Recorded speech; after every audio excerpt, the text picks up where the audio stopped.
McClellan, and I'm the Executive Director of CIO, which is the organization representing the CIOs for higher education, for all the universities. This afternoon, we're going to hear from one of our major sponsors, actually, and they're going to give you with one of their customers, and I won't get into all the details because they're going to do that. Some experience and outline of some of the work that they've been doing with Queens. So I'd like you to join me in welcoming Rio Ramos from TeraMach, and Rio is going to do the next set of introductions for our colleague from Queens. So please, actually, before I finish, please turn your cell phones to silent or vibrate, the usual stick. And they'll go through the presentation and then we'll do a Q&A afterwards. And I'll ask the speakers, and they know this, to repeat questions for our online audience. Because they're mic'd ready to go to the online. So if you are asking a question, I believe, is there a mic in the room? There isn't, so they just need to repeat the question. Correct? Okay. So please speak loudly and they'll repeat the questions for our online audience. And I guess that's it. Over to you, Rio. All right. Thank you very much. Thank you. Thank you. Thank you, everyone, for attending today. My name is Rio Ramos. I'm an account manager at TeraMach, responsible for higher education customers. This is TeraMach's first Can Height event, and we're very excited to be here with you today. We certainly plan on being at a lot more in the coming years. Also wanted to thank our co-sponsors, EMC and VMware, who are co-sponsored with us this year, and I'll talk a little bit more about them later. Our goal today is to highlight our experience and expertise around the journey that some of you are taking around the journey towards IT consumerization and bring your own device. We're honored to have Stephen Hunt from Queen's University with us today. He'll share his journey to the virtual desktop for his faculty. He'll also discuss his point of view on how he turned from skeptic to promoter of the solution. After the presentation, we'll hold some Q&A. Just a little bit of background on who TeraMach is. TeraMach's a technology solution provider. We're founded in 1996. We provide solutions in these six key areas: cloud infrastructure, software and system integration, IM and IM security, computing virtualization, storage and backup, network and security. With our professional services organization, we're committed to constantly deliver end-to-end solutions to our customers. As you'll hear from Stephen, TeraMach prides itself on understanding our customers' needs. Nothing is more important to us than the success of our customers. TeraMach is headquartered in Ottawa with the Toronto office, which is rapidly growing. And we believe that our employees are our most important asset. We deliver what we say we deliver. That is the reason why organizations like Queen's, Carleton University, and Algonquin College, among others, come to TeraMach for these types of solutions. What I want to highlight in this slide deck here, I think it's kind of pertinent to this audience, is some of the recent achievements that TeraMach's had. As you can see, we're doing business with major organizations, and we're here to stay. We made the right partnerships and investments and continue evolving along with our customers' needs. The company is well managed, well respected, and has some of the top talent in the industry. As I mentioned, we're really proud to be co-sponsored by EMC and VMware here today. For Queen's University, what we actually deployed for them is now known as vSpecs, which stands for Virtual System Specifications. vSpecs is a VMware Cisco EMC partnership, which provides a converged computing system consisting of networking, servers from Cisco, architecture and storage system management from EMC, and virtualization, obviously, from VMware. I guess we were a little bit ahead of the game before vSpecs was even introduced or come into market as a solution that you can buy now for specific use cases within your environments. From an EMC perspective, end-user computing is becoming the next big trend in virtualization. The EMC VNX series that we deployed at Queen's is an ideal platform to make this a reality and a foundation to enable the consolidation of storage, centralizing the desktops, applications and data, while they reduce costs and increase efficiency.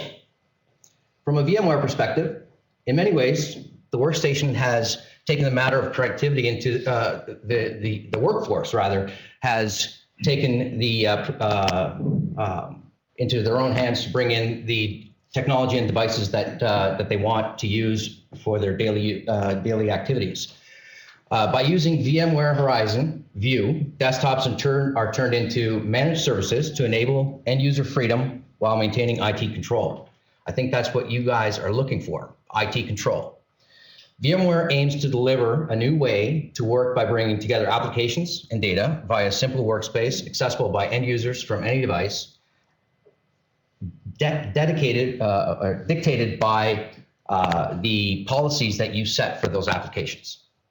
I would encourage you to take some time to stop by our booth and talk to our representatives, as well as representatives from VMware and EMC.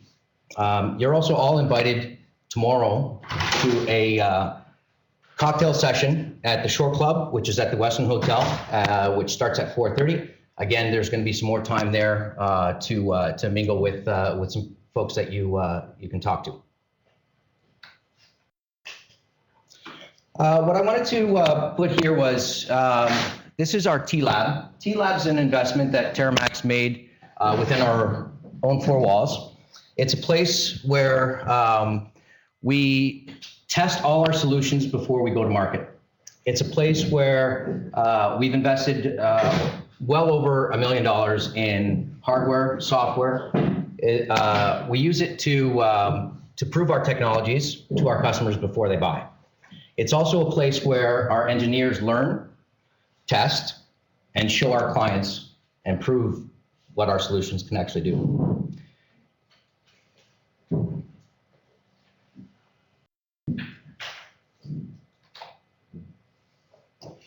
So what are the challenges that CIOs are having in education? Higher education is evolving and adapting, which presents challenges to traditional approaches to IT service delivery. The first challenge facing CIOs is the globalization of education. Competition for the best students, faculty, and staff is no longer limited to national boundaries. North American institutions recognize the potential of students in nations such as China and India. It plays a strategic role to enable institutions to expand their educational mandate from local, provincial, and national boundaries out to the world. The second CIO challenge is consumerization of IT. The particular focus of this challenge is the rise of mobile computing. This trend is changing the educational mandate, particularly how faculty teach course materials to their students with mobile devices. As a result, the education ecosystem is transforming, changing the nature of teaching, learning, and redefining the classroom or lecture hall.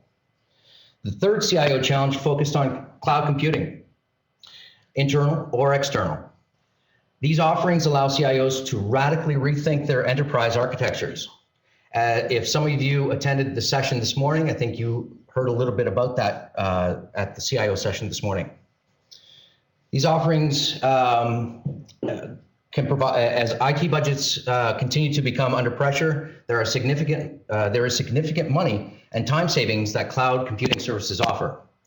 These three challenges will consume significant portion of CIOs' time and energy as they help their institutions understand the impacts of their institutional missions for higher education. We have the solutions to address these challenges. So if we take a look at the challenges and the value proposition of VDI, virtual desktop, how does your institution define consumerization? Furthermore, what devices, operating systems, applications, and services fall under this umbrella? While the technology landscape has never been more personal or easy to use, it is simultaneously complex to manage and support.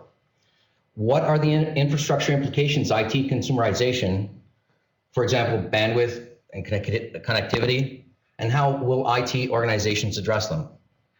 Faculty, staff, students no longer need IT as a middleman in their adoption of the most commonly used technologies. They arrive with personal computing environments that are self-configured to meet the specific needs, preferences, and styles of work and recreation. What are the IT security implications of IT consumerization? How will your IT address these concerns? Any organization that maintains hard and fast rules about which devices and communication tools must be used, risk being irrelevant. Yet the institution's data and intellectual property must be safeguarded, no matter where it's stored or accessed. What policies around security and provisioning should institutions change or adopt? Even the most strategic and flexible IT organizations may at times need to be reactive. We need to learn to adapt and leverage personal computing environments, not exclude them. These are the challenges and questions we help address with our customers. These are just a few use cases for end user computing VDI within a faculty or a university, a higher education customer. Labs and classrooms, kiosks, distance and remote learning. We believe that that's a very, very important one. You'll hear from Stephen later that although originally our implementation with them was specific to labs, it really has opened, they have really opened up their environment so that students and faculty can access their data within the faculty outside of their walls.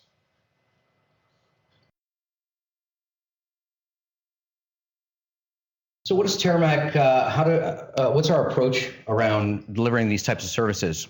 It's around build, plan, access, build, and rollout. We have different stages within each one of these, and I believe the most important one is the desktop census. It's important to understand what the current state of your environment is. As Stephen will point out, it's not every case is the right case for VDI.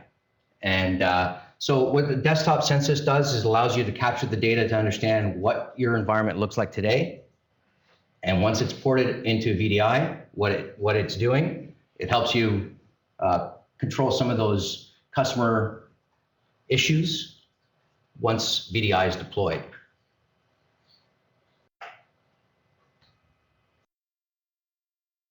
When is the right time to take the virtual desktop step? Many organizations find that instead of refreshing obsolete physical computers with new desktop computers, they can instead divert funds to virtual desktop implementation. Legacy hardware can be repurposed as client devices, or you can purchase less expensive thin clients. The remaining funds can be devoted to the virtual desktop implementation. You can see up here, these are pretty bold statements to make. However, as you'll hear from Stephen, these are very possible and real results. Please feel free to ask us more information about how we can get you to these end states. Now, I'd like to introduce you to our guest. Please help me welcome Stephen Hunt from Queen's University.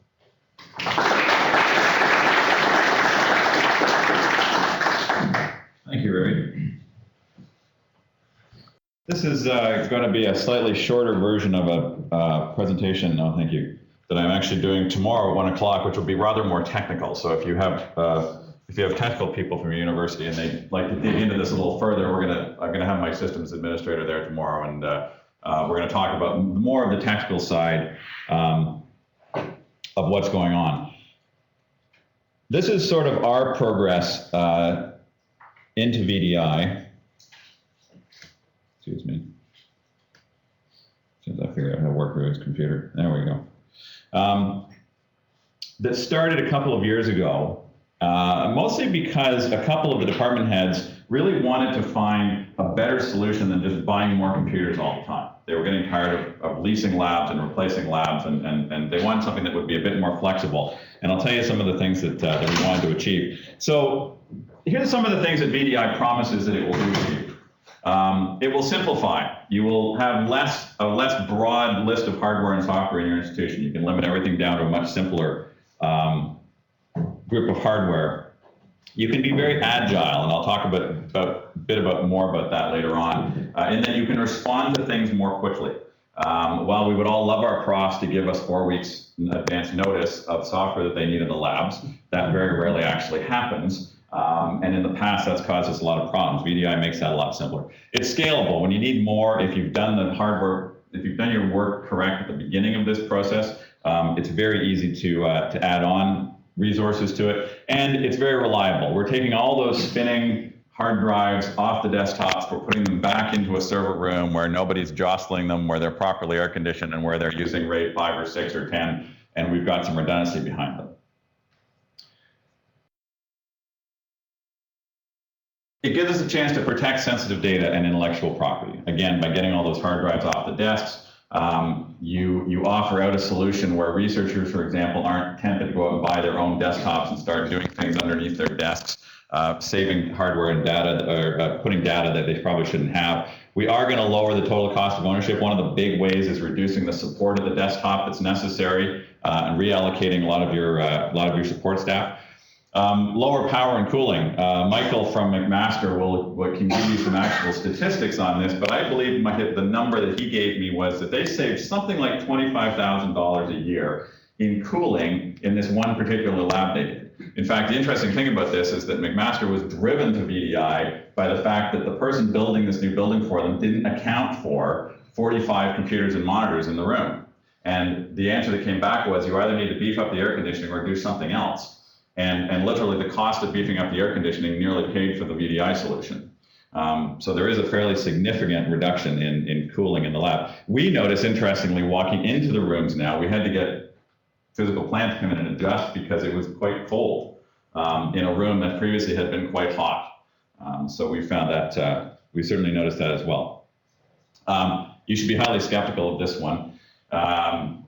And people between would laugh that I put it up. But what I really mean is it's fast, it's consistently fast. Once you get the thing up and running, it pretty well operates at the same speed all the time. So if you're having a problem with your software, you're going to have the problem. You're going to need to go and dig in on that. But once it's going, it tends to be highly reliable. Minimal disruptions in terms of making changes to the desktop. I'll talk a bit more about that later. Fast recovery from system problems. Literally, we build a new image for you. You remember the old days where we said, we're going to come up with a CD and we're going to erase your hard drive and reinstall your operating system. We never could do that because, of course, you got there and people had all this stuff all over their C drive. Virtual desktops, it literally is that simple. We blow away the virtual desktop, we build you a new one. It takes about 3 minutes. You're back in action. And this has been a big one, remote access to your virtual desktop from an iDevice, from your home laptop, from your Starbucks cafe, from wherever you are on whatever device. And I'll dig into that one a little bit more as well later. But back long before I did this, I got into virtual desktops. I was down in Miami for another conference, and they have these parking meters all over Miami. And if you look really closely, all the parking meters have this sticker on them. And I thought, man, I would like to be able to stick one of those on every single computer in the place, right? Wouldn't that be great? Well, you kind of can with VDI because literally a person can sit down at a different thin line and get exactly the same desktop. Whenever they log in, up comes their desktop, right? So again, in terms of simplification, it's wonderful. So we started planning this whole implementation. These are some of the things we wanted to get out of it. Those large disk images. Remember the labs have got these 100 gigabyte images. They keep getting bigger. They become very complicated. There's all these conflicts. In fact, we get into this thing called the disk imaging cycle of pain that we used to call. We'd ask profs for their software. They would be late getting it to us. We'd install it. There'd be conflicts. We'll fix the conflicts. We'll use Ghost to redeploy the entire thing. And then on the day we roll it out, somebody comes along and says, oh, I need the next version of that particular driver or of that database or of whatever, and we start this whole thing all over again. We had times when other instructors' classes got disrupted because we were trying to accommodate something for someone else, to the point where we just said, we're not going to do that anymore. We can't respond. If you don't get it to us by this date, sorry, that's going to be the end of it. So we've been able to be much more nimble when people do need software changes, because in a virtual environment, you can go try it out, and if it doesn't work, you roll it back, right? So worst come to worst, it's easy to make those kind of changes with much lower risk factor. We don't need to image hard drives anymore. Any changes we make are immediately available to students in the lab. There can, in fact, be students in the lab who are running the previous version, and then the students who walk in and log in get the new version. That all works just fine. So you got this kind of, you don't have to say, we're shutting the place down now. It just kind of rolls through. And we've been able to standardize hardware and software across the faculty. These disk images now, instead of being assigned to a physical desktop, are assigned to a group of students. So if you are in this course or this year, this is the software you see, okay? Which makes life ever so much simpler. We wanted to get our costs down, although reducing our costs was not a huge factor in our particular project. That wasn't a big thing. We did end up doing it. We wanted to get data stored centrally, as I talked about before. We really wanted to reduce the desk support load. This one's interesting. We had one guy who spent so much time in the lab before, now spends so little time that he actually had to do a little a deal with the cleaning staff for them to let him know if there was a problem, if someone had poured a Coke all over a keyboard. Because he spends so little time in the room now, he doesn't find out sometimes for days, because we all know how much students let us know about these things, which is to say not at all. And we wanted to be able to provide mobile access to desktops from outside of the facility. And this one's interesting because this is really a big one, right? And this is BYOD. We've had great feedback from students who are out doing field work. These are engineering students who are out in the field doing things, civil engineering students and things like that, who can take their laptop with them, plug in a rocket stick, open their virtual desktop, and load their data up while they're out there. Didn't even think of it before we did the remote, but this has been one of the things that have come back to us that people love. Administrative people can work from home on the weekends if they want to, or if they're away for a day, they can get access to things that I thought at first they wouldn't like me for that, but they actually do. Well, why was I skeptical at first? Well, because we're an engineering faculty. We tend to run very high-end CAD 3D simulation software. We have one thing within chemical engineering which literally can simulate the work of an entire chemical facility, right down to every pump and valve and everything in it. It's very high-end stuff. And I really wasn't at all convinced that VDI was going to be able to handle it. We certainly didn't want students to come in and feel the year we did this that things had gotten worse, that things were slower, and we needed it to be available a lot. So as Rui talked about, one of the first things that TeraMach did for us was to come in and do the assessment. We ran a piece of software on the old physical desktops for a few weeks. And we got back, and again, I'm not going to spend a lot of time on these, it's really just to sort of show you the kind of information that these kind of software tools can provide you. So this was called the VDI Fit, and this was for the machines, okay? And about 25% were good, and the rest were fair. There were no poors, right? So I looked at that and I went, no, well, everything's mostly in the upper right quadrant, so that's probably good, but I'm not thrilled. I would like something a little better than that. And then this was the same thing, but for users. So this was actually looking at individual users of the system. And this one was kind of worse. And again, everything's in the upper third. So that made me feel a little better. But I thought, well, there's an awful lot of fares in there. Like, really, how well is this thing going to run? Then we dig into it a little farther and we find out what it is that they were actually running. And again, remember, this is the old physical machines that were in these labs. And so we go in and we look at the actual software that's using up all the time. And I felt a lot better afterwards. Right? The only thing here that's actually a legitimate piece of software in operation is that one. They were coming into the lab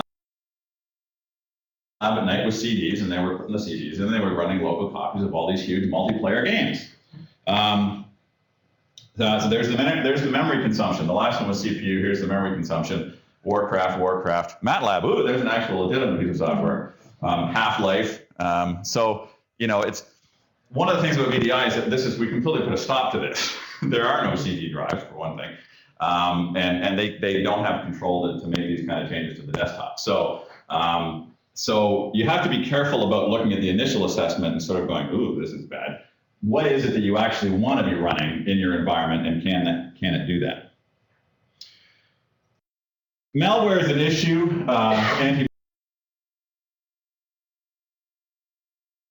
malware because doing what you've been doing before, which is to run a local anti-malware client on the desktop, really doesn't work. It just consumes, you're repeating the same process for 1,000 desktops, all that CPU, all that memory, all that downloading of patches, and all the rest of it. So VMware knew this, and they created a hook into the virtualization system to allow manufacturers to basically create a centralized server that watched all the traffic to all the virtual desktops and did the anti-malware scan at the time. One of the first companies who actually took advantage of this is TeraMach and their deep security product, and this is what we ended up using. It's been great. It's worked very, very well for us. We certainly found out after the fact that you have to, as you grow your environment, you have to monitor those servers very carefully because they are obviously a big bottleneck. They are literally grabbing every single file transfer, anti-malware, scanning it, and sending it out again. And it can cause very strange errors to occur. We had an administrative secretary who called us because she could not put a PDF file on an email. I thought this was very odd. And it was a large-ish PDF file. And we went down and watched her, and literally she was dragging it off her desktop onto the Outlook message, let go, and it would pop up and say, this file is open in another application. Check, no, she doesn't have it open in another application. Did someone else have it open at another desk? No, no one else had it. What was happening was the Trend Micro, because we hadn't scaled quite properly, this is just a few weeks ago, it was taking just long enough to scan that file that Outlook saw it as open in the Deep Security Manager. So we fixed it. It took about 5 minutes once we realized what it was. Very quick and easy. But your anti-malware solution is something you do have to spend some time on, and you have to watch to make sure that it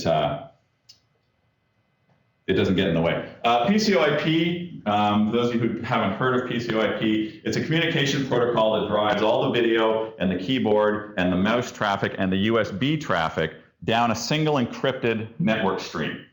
And there's hardware in the zero client at the student, and there's software in the servers, or there can actually be hardware as well, but software works fine in the servers at the other end to decrypt it.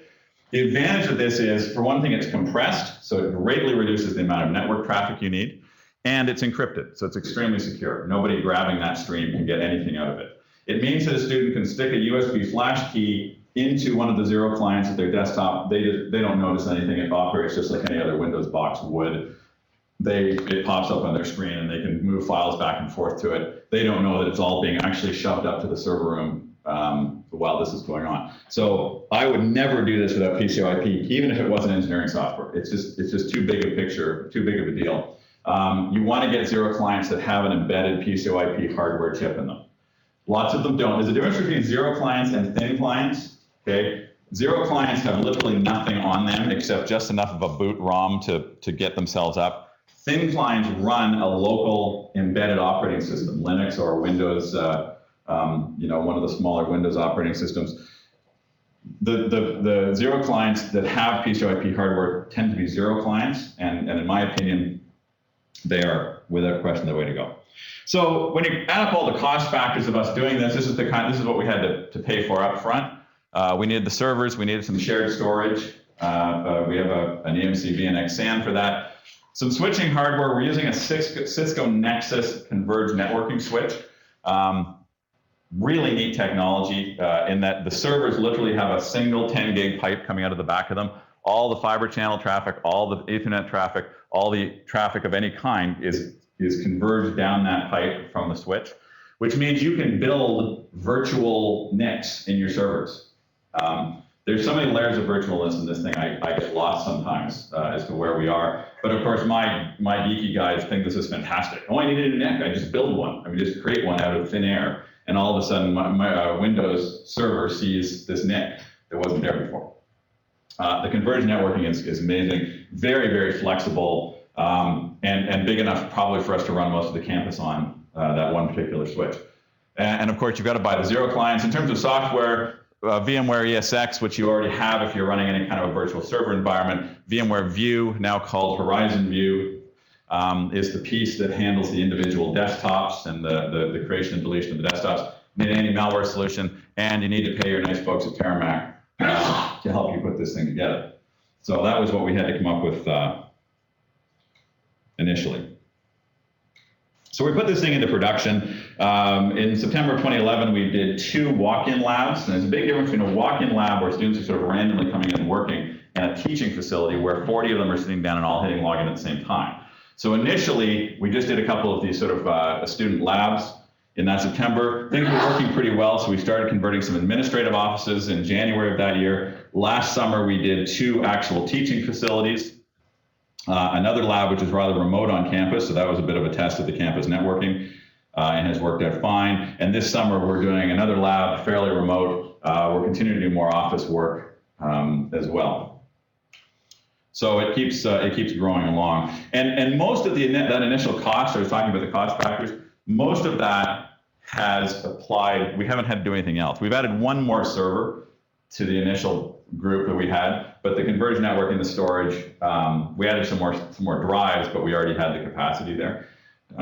So again, upfront planning, very important. We asked students for some feedback in a couple of different ways. We did a survey in December of the first year, basically asked them how it was going. We got some interesting feedback. Mostly the answer was, meh. As far as they were concerned, it was just like the physical computers that had been there before, which was good. We were like, okay, that's good. We weren't going for all of a sudden you're using a crazy supercomputer. We were going for, this is because most of the cost savings were behind the scenes from their point of view. We got one interesting thing was we love the fact that you can log out and log back in within 3 minutes and get your desktop back, which we thought was a little odd. And let me explain that a little. Normally when a student logs out, the desktop that they were using basically gets thrown away. Okay, so that every time a student logs in, they get a fresh desktop built off the image. And this is the beauty of VDI. We had set the system so that if they logged out and back in within, I think it was 3 minutes, they would get the same one back. So in other words, it didn't get deleted for about 3 minutes. And we couldn't figure out what this was, why they liked this so much. It wasn't something we sort of had a goal for. And we realized it's the pretty girl factor. You're sitting in the lab and you're working away, and pretty girl walks in and sits down over there. You log out, you slide over next to her, and you log back in again, right? As if nothing's happened. They thought this was fantastic. So the surveys come up with some interesting things when you do them. We set up an online forum using yet another forum, that piece of open source software, to allow students to give us feedback. The idea was hopefully they would let us know if there were any problems right away. That has been like pulling teeth, trying to get them even. I mean, a lot of them have joined it, but we still walk in and people say, this hasn't been working for 2 weeks. Well, why tell us, right? We can't fix it if you don't tell us. But I think there's been some benefit to that, at least for the students feeling that. Probably the most useful is I've met with a lot of the departmental computing committees and with different student groups. And we've had a lot of feedback. And we've gotten some good information from them, and mostly stuff that we can tweak. We now have about 4 groups of software that we use to monitor this thing. Basics, ping type response things. We use Nagios, which many of you have probably heard of. That it checks that servers are up, that disks aren't running out of capacity, all that kind of thing. There's a number of different virtual system health type applications, VMware, vOperations Center. We are using one called SolarWinds Virtualization Manager. I'll show you a little bit about that in a minute. Another thing we're using to monitor is Stratosphere UX, which is that thing you saw earlier, the screens I showed you earlier, the assessment. That was from Stratosphere Fit, which is another variation of this. UX stands for user experience, and it lets us know, and I'll show you a couple of screenshots, how the system is responding to the users. And I told you we're doing anti-malware. We monitor with the Deep Security Console. So again, I'm not going to spend a lot of time on this, but just so you can see the kind of information that comes back from these kind of products. Here's a screen from SolarWinds showing the average host CPU usage. So of all our host servers, what is their average usage? You can see when the term ended fairly clearly there. You can see the progression through the days, gets very busy, night comes. Not that these students ever really stop working a lot, but you can see, so we can get a sense of sort of where our host utilization was. So it was around about 25% on average, which is good. Again, lots of capacity there, I think, for us to grow on.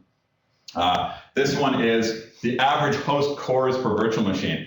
When you start doing this, you want to get hard data, and every time you ask somebody like TeraMach, what is this going to cost? It depends. How many cores do I need? It depends. How many servers am I going to need? Well, it kind of depends. So these are the kind of useful pieces of information. So again, you can see we're running around about 0.05 cores per virtual machine on average, which is a fairly small number. And again, you can see clearly where this is about a 3-month period. You can see where term ended. But we can get a pretty good sense of how many cores do we have available and what's our average time on that and different times of the term where there's different amounts of pressure on. So very useful. This one shows memory usage. This is our virtual server cluster. You can see that a virtual server cluster is fairly consistent, right? Because you don't tend to start up and shut down servers a lot. You tend to sort of build them and they kind of chug away. The virtual desktops are all over the place, up and down, up and down, and up and down through the day. So very different usage of the memory. And again, you can see where things sort of dropped off. And interestingly, when term end, even the servers dropped off a little bit in terms of their memory capacity. They weren't being hit so hard with things. So again, just some interesting information you can get back. Stratosphere UX, this is the kind of thing, you get a dashboard you can watch. So this is their sort of overall UX number here. Login delay, there wasn't any effectively in the time I was watching this. Nobody had any login delay. There's CPU cube depth. So these are the kind of useful things that, again, your geeky staff love to watch these and leave them up. I always think that they should have multiple monitors on the wall so they can have all these things scrolling along. Average app delay launch, slowest app launches. And again, if I'd left this longer, I would have had some more useful information here. But one thing I discovered is that Office 2013 takes significantly longer to launch apps than Office 2010. And interesting, it just seems to. We haven't quite dug into that yet. So you can see some of the kind of information you get out of these monitoring tools. Very useful. Do I have any regrets for having done this? Unlike this guy. No, it's worked out very well. It's done all the things that we wanted it to do. The costs have been right where we thought they were going to be. People have been pretty happy about how it's gone. There are some things that we've learned. This is the big one for me. As soon as you put in VDI, everything becomes a VDI problem. Okay, we had a normally intelligent man have the space bar stop working, and he called and said, I have a VDI problem. There's a problem with my virtual desktop because there was like gum in it. So all of a sudden, as soon as you put this thing in, the only thing I might do is if I ever did this again, I wouldn't tell anyone we were doing it, right? I just don't say, look, here's your computer. We're replacing your computer with this little computer. And not tell them that it's actually VDI, because they tend to throw everything that always happened anyway with Windows suddenly becomes a problem with this new thing you did, right?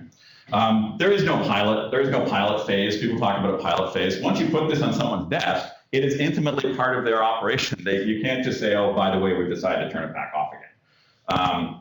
So you really can't run a pilot necessarily. VDI isn't right for absolutely every situation. We have a group of computers in one of our Plaza labs that we're not converting this summer. We talked about it. But for a human reason and a physical reason. The physical reason is that they're doing a lot of real-time data acquisition at very high speeds. And while this has gotten much better with VDI, and in fact, we ran all our tests and everything was fine, but we sort of went, maybe one more year. And the human reason was that the guy who's in charge of the lab is going on parental leave for 3 months, and I wasn't going to throw something new in there with this replacement. So, you have to sit back and go, is this right? Software licensing becomes a little complex. Different publishers have different licensing agreements. Some will simply say, we don't support this in a virtual environment, which is a cop-out, in my opinion, in a lot of cases. But sometimes you have to be comfortable sort of looking at the licensing agreement and working with them and different people. Microsoft likes to change the rules every year and about what it is you have to pay for and not have to. In what ways can you access Windows 7 and in what ways can't you? So it also doesn't help that it changes as you go along. Streaming apps help a lot in terms of those disk sizes. Again, streaming applications mean you don't actually install it on the local image. It's on the server. When a student runs it, it gets brought down from the server and run. So it reduces the size of those local images. Works great for software that isn't used that often. VMware solution is called ThinApp. We've done a lot with that. It's tough when you've got people whose jobs have been supporting physical desktops for a long time. You need to work with them carefully. You need to apply all your change management principles very carefully. But the nice thing about VDI is that they continue doing what they were doing. If they were in charge of Windows 7 desktops in a lab before, they can be in charge of Windows 7 desktops in that lab now. They just get to them in a different way. They don't spend as much time in the lab physically removing hard drive and memory. They spend time at their desks changing software, running Windows updates, building images, doing that kind of thing. So the nature of the job changes even though the responsibility is actually the same.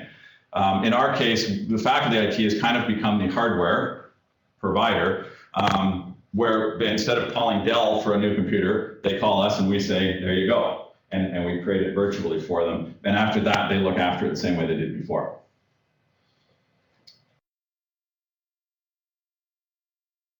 You want to put this in together by yourself? You probably could, but we certainly didn't want to. That's why we worked with TeraMach. They had done a lot of work with Algonquin before us. They brought a lot of knowledge into the development of this thing that would have taken my guys months to build up. So I would strongly recommend working with a trusted partner on this. Converged networking, I talked before, have been very positive for us in this. Campus networks got to be involved in this. VDI does not require a lot of bandwidth, really doesn't. Even full screen video fits easily inside the current pipe you have now. What you really want, and a lot of this is because of the PCOIP, helps a lot. What you really want, the holy grail, would be QoS for PCOIP traffic. If we could get quality of service, just like your VoIP telephone systems, where we prioritize that real-time voice traffic so that we don't have it breaking up, if we could prioritize that PCOIP traffic so that it maybe just below the VoIP and just above everything else. Because what you really need is not a lot of bandwidth, you need reliability. If you don't have good reliability, what the students see is what they all call lag. They use the same word all over again, all the time. Oh, it was laggy, it was laggy. And what that means is they're moving the mouse and the cursor isn't following quite, right? And that is network. And so again, you have to be careful with this because you don't want the experience. It's not CPU, CPUs are fine, memory's fine, storage is fine, it's network. And so you got to work with your campus networks group and make sure that they're aware. We haven't done any quality of service. I keep bugging them about it constantly, and I'm going to keep on bugging them about it because I'd love to get there. But we haven't done quality of service, and it's working fine. So I would say that. You don't need quality of service. That would just be fantastic. And I think we're going to get there eventually. Queens is in the middle of reconfiguring the whole campus network right now. Configuring these pools of images for students is a little more art than science, and it's just something you kind of learn as you go along. How many do we need sitting in the back end waiting? I talked about the teaching labs where all the students come in and sit down and log in at the same time. And that's actually not the problem. The problem is when they all log out and 10 minutes later, 45 more of them log back in again. You've got to make sure you've got enough virtual desktops sitting in the background humming away in that period of time. Okay? And you can do that. That's all quite possible. And beware the hype. Is it really better than what you have now? That's a question you got to ask. You will get people telling you this is the panacea, the answer to all problems, and it's not. So there are places where it doesn't make sense, but there are a lot of places where it does. So with that, I will turn it back over to Rui. That's our story, where we've been with Queens, and it's been a good one. So yeah. So we just wanted to open up for Q&A right now. Anybody have any questions? 4 minutes. Okay. All right. You do have one on. one question on screen that came virtually, yes. Specific reasons for choosing VMware as your VDI solution. Where in our case, there were a couple of reasons. One is that we had a previous VMware installation for our servers, so we had knowledge within the VMware area. Some of the other solutions that are available require you to add another vendor into the mix. I wasn't really very happy with that. I wanted to minimize the number of vendors that we were dealing with in that situation. VMware certainly, in terms of the virtual desktops, and this was certainly true a couple of years ago, really had the best technology and had gotten the farthest along with specifically targeting the virtual desktop environment. I think you could have said that there are a number of vendors who are doing very well in the server space, and some of them are catching up with VMware, but at the time, the View technology, the View version 4 technology, and I wouldn't have done this before version 4 of VMware View, really was the best thing you could get for doing this. So that was the reason for that. Any issue with 3D applications? No. Could you repeat the question, please? Yeah, sorry. Yeah, the question was, have we had any issues with 3D applications? No, in general. What we've had to do a couple of times is we've had to build sort of higher performance pools for some very specific things where there is a very high resource capability. The other thing we're doing is this summer, we're putting in some new cards from TeraMach, which is the company that invented the PCIP protocol. They have a new card that goes in a host called the Apex 2800. And the Apex offloads graphical work from the CPU, from the server CPU, and it will do up to, they say 60 virtual desktops a host. I think probably in reality it won't be quite that high. But we've seen a huge difference with that in the host in both full screen video and 3D CAD kind of environments where there's sort of rapid graphic moving. So in general, it's been fine. We have had to tweak a little bit sometimes to accommodate it, but and we're looking at these Apex cards to take it a little bit further. Time for one more. Yes. I was just wondering if you could take some time to tell us about like the business case, like your experience around the business case with this for VDI, any objections you heard or know came, or who was your biggest sponsor perhaps, like just the experience of how to actually get that project to get going. Well, I wrote up a whole business case proposal, but the nice thing was I had these two department heads who were really very keen and on board from the beginning. That also meant that the money was really there. The fact they had to front a bunch of the original capital, but we already had two customers who were quite excited to do this, so that made life easier. I did write up a proposal. I put all the numbers into it. I showed the numbers out like 10 years, so we could show that the thing was self-supporting once we got it in place. And we were able to capture a number of the cost savings in there as well. So what were some of the benefits that the sponsor saw at Beyond? Like, why were they excited? Well, some of the things I talked about earlier, I think the big one was the ability to respond to instructors' changing needs quickly. They'd all heard from instructors, we needed to get this thing in and we couldn't get it in time for September. Well, they were getting frustrated with that. And so that was one of the big benefits. And the ability to just be more flexible in terms of what software was available to who was a big benefit to them. So the department saw those, I think, as probably the primary things. That I do. I hate to be the taskmaster, but I have to be because there's another section starting in about 5 minutes in this room. All right. I want to obviously thank TeraMach and Stephen for the presentation, but I do want to point out that there seem to be a little bit more questions and curiosity and wanting to ask more questions. You've mentioned that there's another session that you'll be doing tomorrow. Tomorrow at 1 o'clock. At 1 o'clock. Yeah. I'm sure that there'll be people